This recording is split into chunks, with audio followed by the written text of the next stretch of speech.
नमस्कार। मैं वसंत रावल ज्योतिष विद्या ज्ञान चैनल के अंदर आज मैं आपको बताने आया हूं धनु लग्न की कुंडली के अंदर उत्तम कक्षा का संतान सुख कैसे देखा जाता है।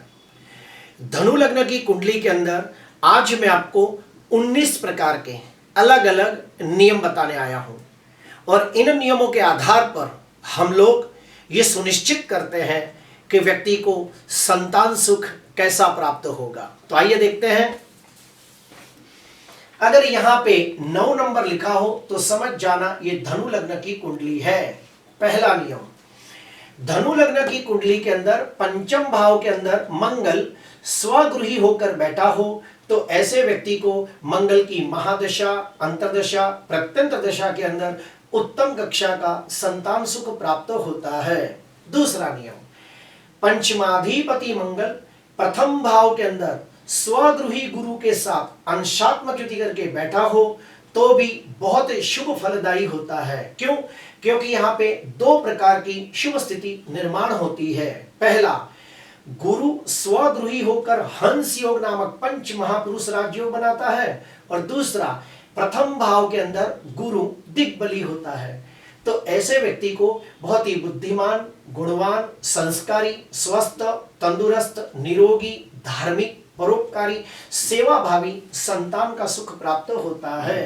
तीसरा नियम, पंचमाधिपति मंगल धन स्थान के अंदर उच्च राशि में बलवान होकर बैठा हो तो ऐसे व्यक्ति को मंगल की महादशा, अंतर्दशा, प्रत्यंतर दशा के अंदर बहुत ही मेहनतू, नीडर, लीडर, आगेवान, साहसिक, पराक्रमी, बोलने में निपुण और तेजस्वी संतान का सुख प्राप्त होता है। चौथा नियम, पंचमाधिपति मंगल चतुर्थ भाव के अंदर स्वगृही गुरु के साथ अंशात्मक युति करके बैठा हो तो भी बहुत शुभ मानते हैं। क्यों?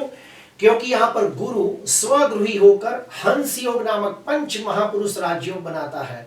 तो ऐसे व्यक्ति को भी बहुत ही बुद्धिमान, गुणवान, संस्कारी, धार्मिक, सेवाभावी संतान का सुख प्राप्त होता है। पांचवा नियम, पंचमाधिपति मंगल चतुर्थ भाव के अंदर उच्च के शुक्र के साथ अंशात्मक युति करके बैठा हो तो बहुत शुभ मानते हैं। क्यों? क्योंकि यहां पर शुक्र उच्च राशि में बलवान होकर मालव योग नाम का पंच महापुरुष राजयोग बनाता है और दूसरा, चौथे भाव के अंदर शुक्र दिग्बली होता है। तो ऐसे व्यक्ति को भी बहुत ही सुंदर, प्रभावशाली, धार्मिक, तेजस्वी, प्रभावशाली और बहुत ही नसीबदार संतान का सुख प्राप्त होता है। छठवां नियम, पंचमाधिपति मंगल पंचम भाव के अंदर लग्नेश गुरु के साथ अंशात्मक युति करके बैठा हो तो भी बहुत शुभ मानते हैं। क्यों? क्योंकि यहां पर मंगल स्वगृही होता है और पांचवा भाव गुरु का कारक भाव माना गया है और मंगल गुरु एक दूसरे के मित्र हैं। तो ऐसे व्यक्ति को भी उत्तम कक्षा का संतान सुख प्राप्त होता है। सातवां नियम, पंचमाधिपति मंगल पंचम भाव के अंदर उच्च के सूर्य के साथ अंशात्मक युति करके बैठा हो तो भी ऐसे व्यक्ति को उत्तम कक्षा का संतान सुख प्राप्त होता है। आठवां नियम, पंचमाधिपति मंगल सप्तम भाव के अंदर स्वगृही बुध के साथ अंशात्मक युति करके बैठा हो तो भी बहुत अच्छा फल मिलता है। क्यों? क्योंकि यहां पर बुध स्वगृही होकर भद्रयोग नामक राजयोग बनाता है। तो ऐसे व्यक्ति को भी बहुत ही बुद्धिमान, गुणवान, तेजस्वी, प्रभावशाली संतान का सुख प्राप्त होता है। नौवां नियम, पंचमाधिपति मंगल नवम भाव के अंदर स्वगृही सूर्य के साथ अंशात्मक युति करके बैठा हो तो भी ऐसे व्यक्ति को उत्तम कक्षा का संतान सुख प्राप्त होता है। 10वां नियम, पंचमाधिपति मंगल नवम भाव के अंदर लग्नेश गुरु के साथ अंशात्मक युति करके बैठा हो तो भी बहुत शुभ फलदायी होता है। क्यों? क्योंकि नवम भाव के अंदर गुरु कारक माना गया है और मंगल गुरु की युति अवतार योग नाम का राजयोग बनाती है।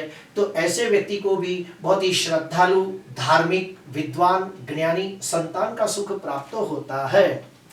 11वां नियम, पंचमाधिपति मंगल दसम भाव के अंदर उच्च के बुध के साथ अंशात्मक युति करके बैठा हो तो बहुत अच्छा मानते हैं। क्यों?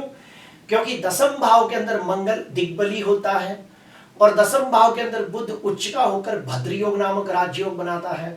तो ऐसे व्यक्ति को यशवान, जशवान, कीर्तिवान और बहुत ही तेजस्वी और प्रभावशाली संतान का सुख प्राप्त होता है। 12वां नियम, पंचमाधिपति मंगल 11वें भाव के अंदर स्वगृही शुक्र के साथ अंशात्मक युति करके बैठा हो तो भी ऐसे व्यक्ति को बहुत ही तेजस्वी संतान का सुख प्राप्त होता है। 13वां नियम, पंचमाधिपति मंगल 12वें भाव के अंदर स्वगृही होकर विपरीत राज्यों की कंडीशन बनाता हो तो ऐसे व्यक्ति को भी विदेश जाकर पढ़ाई करने वाला या फिर विदेश जाकर स्थायी जीवन जीने वाला संतान का सुख प्राप्त होता है। 14वां नियम, लग्नेश गुरु और भाग्येश सूर्य की शुभ युति पंचम भाव में होती हो तो भी ऐसे व्यक्ति को उत्तम कक्षा का संतान सुख प्राप्त होता है। उसके बाद पंचमेश मंगल और भाग्येश सूर्य की शुभ युति लग्न भाव में होती हो तो भी ऐसे व्यक्ति को उत्तम कक्षा का संतान सुख प्राप्त होता है।